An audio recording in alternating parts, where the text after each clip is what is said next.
如果中意飲波爾多乾白嘅朋友咧，未來嚟講係一個好嘅選擇。其實嗰日我哋有個分享嗰度咧，我哋提出一個疑慮嘅，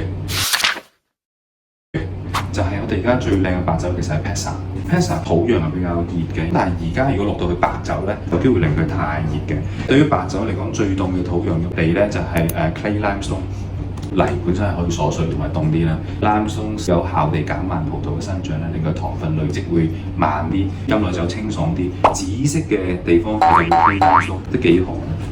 比較熱嘅地方，可能佢做法就係第一，佢一定要提早收成啦，保持翻提子嘅酸度啦。另一種做法就係換多啲 Semillon， 因為 Semillon 嘅耐熱程度係高好多。Sauternes 區咧係最多靚嘅 Semillon 嘅，巴薩嘅對 limestone 嘅比例多好多。有啲酒莊可以留意，譬如係 Château Clément 啦，有兩個好處嘅。第一咧 clay limestone 啦，第二樣嘢咧佢哋有好多 Semillon 啊，同埋好多係老藤嘅 Semillon， 更加可以喺炎熱嘅環境裏邊咧生長得好啲。